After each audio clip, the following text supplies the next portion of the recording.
Hello students, welcome to Indus ranges online classes.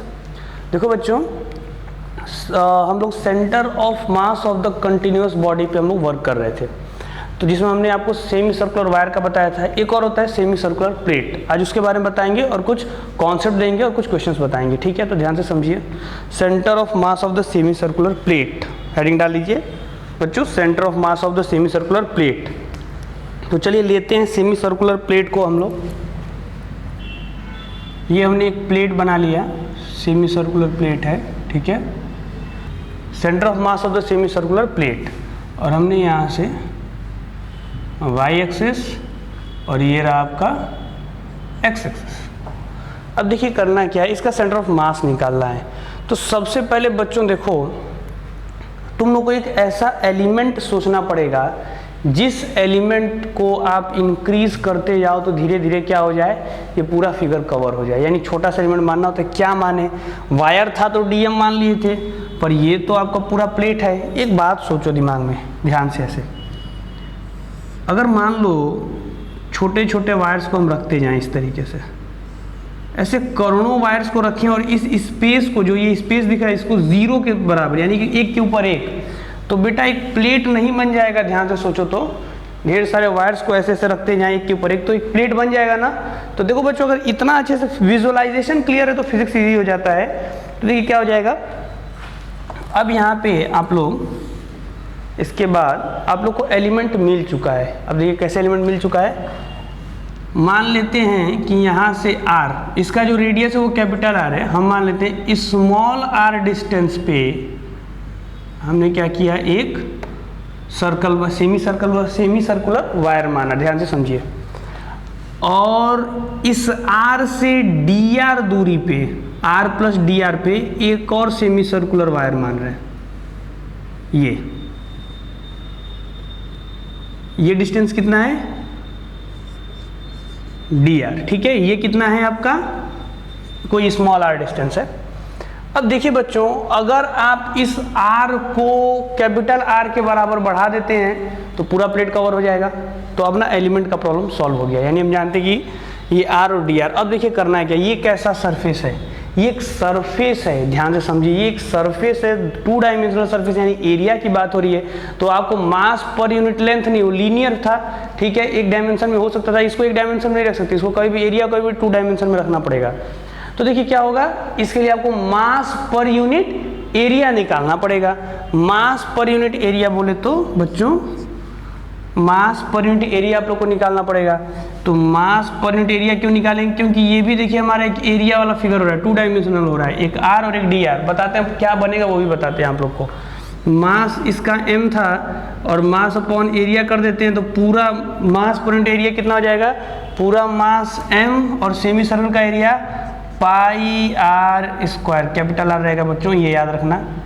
Pi r square by 2, ऊपर चला जाता है 2m by pi r square. ठीक है, ये आ गया मास पर यूनिट एरिया। अब इस एलिमेंट का मास क्या होगा, डीएम, वही हम लोग को ढूंढना होता है। तो इस एलिमेंट का अगर एरिया पता चल जाए तो मास पर यूनिट एरिया से इंटू कर दोगे। अब थोड़ा सा दिमाग और लगाओ, इस एलिमेंट को यहाँ पे लाके खोल देते हैं। देखो ये बनता क्या है, ये ऐसे एक रेक्टेंगुलर स्ट्रिप बनेगा जिसका ये जो लेंथ है ये आपका कितना हो जाएगा, देखिए ये आर है ना, तो ये पूरा लेंथ देखिएगा वो क्या आपका हो जाएगा, इसको आप लोग कह सकते हो ये पूरा लेंथ, ये देखिए ये पूरा 2r और ये आपका dr, ये होगा 2r dr हो जाएगा। तो इस रेक्टेंगुलर स्ट्रिप का अगर यार एरिया निकालना हो तो बेटा क्या करोगे, लेंथ और इनटू ब्रेथ। तो यानी area of elementary mass, area of small elementary mass, small elementary mass is equal to, elementary mass का एरिया देखो बच्चों क्या हो जाएगा, 2r इंटू डी आर। ठीक है, अब इसका मास क्या हो जाएगा, इस एलिमेंट्री मास यानी डीएम की वैल्यू क्या हो जाएगी बेटा, डीएम की वैल्यू हो जाएगा 2r into d r into 2m upon pi r square. ठीक है, 2m/πr², क्योंकि हमने इस एरिया से मास पर यूनिट एरिया को डिवाइड कर दिया। ठीक है, अब देखिए हमारे सामने चीज़ ये स्मॉल आर है, कभी इसमें कंफ्यूज आप लोग को नहीं होना है। अब आपको डीएम मिल चुका है, अब करना क्या है, इंटीग्रेशन। ठीक है, तो पहले इतना नोट कर लेते हैं बच्चों, इतना नोट कर लीजिए। देखिए अब यहाँ पे ये आपका, देखिए बेटा यहाँ पे थोड़ा सा चीज़ें ध्यान दीजिएगा, यहाँ पे थोड़ा सा चीज़ें चेंज करनी होगी आप लोगों को। ये एक्चुअली जो स्ट्रिप हमने माना था ये 2r नहीं रहेगा, इसको πr बोल सकते हैं। देखिए बच्चों क्या करना है, ध्यान समझिए। इस यहाँ पे हमने मिस किया था, यहाँ पे कुछ चीज़ें यहाँ पे चेंज होंगी, ये भी यहाँ पे चेंज होगा। समझिए क्या हमने किया है। देखिए बच्चों ये जो आपका पूरा स्ट्रिप बन रहा है ये सेमी सर्कल है, सेमी सर्कल है तो बेटा इसके पेरीमीटर को आप लोग क्या बोल सकते हो, ये पेरीमीटर है ना, तो इस पेरीमीटर को, सेमी सर्कल के पेरीमीटर को πr बोल सकते हो। तो बेटा इसे πr बोला जा सकता है, यानी ये जो लेंथ होगा ये 2r नहीं बेटा, इसको πr बोलोगे। ठीक है, ये थोड़ा सा गड़बड़ हो गया था। 2r तो तब होता है इस लेंथ को बोला जाता है, तो यहाँ पे 2r नहीं होगा, डायमीटर हो जाएगा ना, ये तो 2r से बेटा बड़ा होगा तो इसको πr बोला जाएगा। ये यहाँ पे थोड़ा सा मिस्टेक हो गया था। इस तरीके से देखिए आपको कॉन्सेप्ट भी पता हो और अगर बेसिक्स क्लियर नहीं है तो आप फंस सकते हो, पर देखिए बेसिक्स अगर क्लियर है तो टफ चीज़ों को कैसे इजी बनाया जा रहा है, धीरे धीरे कॉन्सेप्ट वाइज उसको इजी बना रहे हैं। हमने अभी देखा कि यहाँ पे कुछ चीज़ें रॉन्ग थी तो उसे सही किया। अब देखिए बच्चों, तो इसका एरिया क्या हो जाएगा, πr × dr। ठीक है, अब यहाँ पे πr × 2m और ये, तो देखिए पाई से तो पाई कैंसिल हो गया, यानी dm की वैल्यू क्या आ गई, 2mr/dr divided by capital R²। ठीक है, अब बच्चों देखो एक बात, सीधी सी बात, ढेर सारे वायर ही रखे हो, semi circular wire, semi circular wire एक के ऊपर एक रखोगे तभी तो उनका x कोऑर्डिनेट 0 होगा। ये तो पहले वाले में तुम निकाल के देख चुके हो, इसके पहले वाले वीडियो में हमने बताया है सेमी सर्कुलर वायर का x कोऑर्डिनेट और सेंटर ऑफ मास 0 होता है, केवल y कोऑर्डिनेट आएगा। ठीक है, y कोऑर्डिनेट ही आएगा। तो y कोऑर्डिनेट कितना होता है हम लोग देखे थे, y कोऑर्डिनेट हम लोग निकाले थे 2r/π हम लोग निकाला था y कोऑर्डिनेट। तो चलिए बच्चों हमें इसका, अगर ये r लेंथ का है तो इसका सेंटर ऑफ मास का क्या होगा, कोऑर्डिनेट 0 होगा, कॉमा x कोऑर्डिनेट 0, 2r/π। तो ये तो कोऑर्डिनेट मिल गया हमें। अब कर आप लोग समझिए क्या, देखिए एक बहुत ही अच्छा क्वेश्चन आया था अपने टाइम में, और ज़्यादातर सेंटर ऑफ मास का जो क्वेश्चन आता है तो इसी बेसिस पे आता है।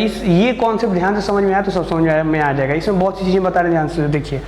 अब आप इसको पूरा सेमी सर्कुलर वायर मत कंसीडर कीजिए, आप ऐसा कंसीडर कीजिए कि y एक्सिस पे बच्चों, y एक्सिस पे 2r/π डिस्टेंस कहीं होगा छोटा सा, वहाँ पे एक मास, 2r/π डिस्टेंस पे एक और मास, 2r/π डिस्टेंस पे एक और मास, एक और मास, एक और मास, ऐसे करके ढेर सारे मासेस रखे गए हैं। तो ये सारे के सारे y एक्सिस पे रखे गए हैं, यानी इन सारे मासेस का देखिए पॉइंट मास, यानी बड़े से मास का सेंटर ऑफ मास अगर मिल जाए तो सबको वहीं पे कंसंट्रेट करके मान लेना है आप लोगों को।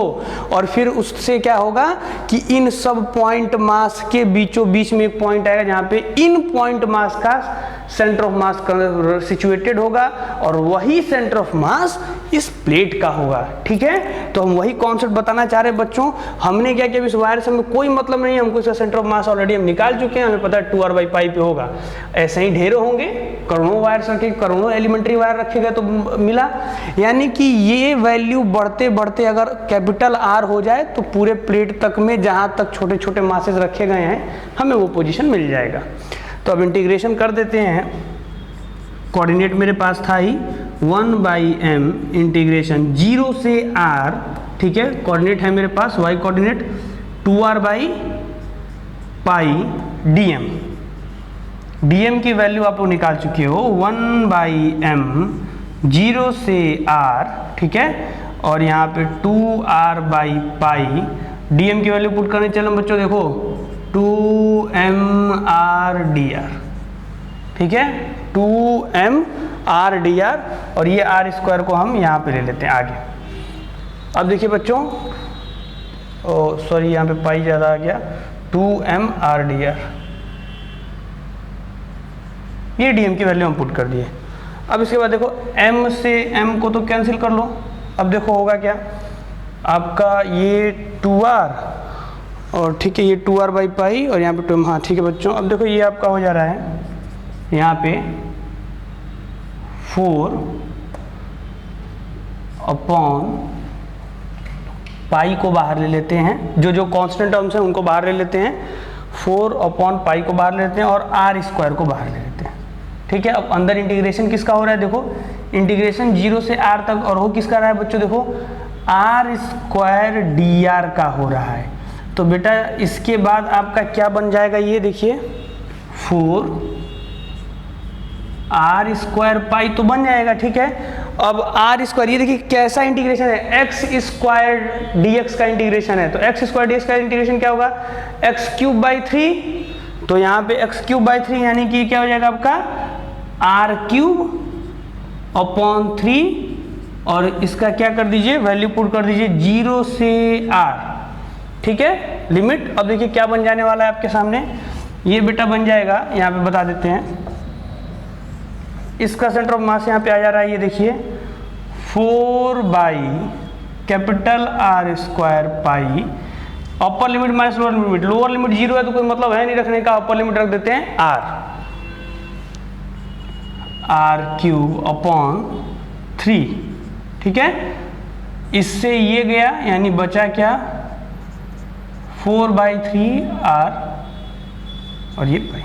ठीक है, 4/3r और ये आपका पाई, ये इसका वैल्यू आ गया, centre of mass of the semi circular plate. ठीक है, नोट कर लेते हैं इसको, 4/3r पाई।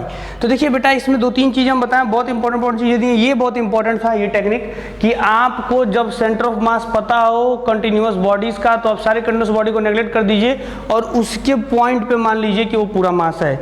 इसी तरीके से अगर ढेरों बॉडीज रखी गई हैं और उन कंटिन्यूअस बॉडीज के हेल्प से कोई दूसरी कंटिन्यूअस बॉडी बनती है, जैसा कि ये था, तो आप उसका easily centre of mass identify कर सकते हो, बहुत बड़े कैलकुलेशन से बच सकते हो, और नहीं तो बाकी अपना बड़ा कैलकुलेशन कर ही सकते हो। देखो इसमें कोई बड़ा कैलकुलेशन नहीं था, सब बेसिक यूज किया गया, एक इंटीग्रेशन को छोड़ के। इंटीग्रेशन तो आपके 11th-12th का बेसिक होता ही है, बाकी सारी चीजें हमने बेसिक ही यूज की हैं। तो नोट कर लेते हैं बेटा इसको। ठीक है, और इससे आप लोग ये कॉन्सेप्ट ये सीखोगे। अब बाकी अपने नेक्स्ट वीडियो में, ये वीडियो के बाद जो नेक्स्ट वीडियो अपना वो होगा, उसमें सेंटर ऑफ मास के ढेर सारे इंपॉर्टेंट क्वेश्चन और इसी कॉन्सेप्ट के बेसिस पे अच्छे खासे कंपटीशन में आए क्वेश्चन सॉल्व करके आपको हम बताएंगे। ठीक है, और सेंटर ऑफ मास से कुछ इंपॉर्टेंट पॉइंट्स भी आपको बताएंगे। तब तक आप इस वीडियो को देखिए और सीखने की कोशिश कीजिए। Thank you.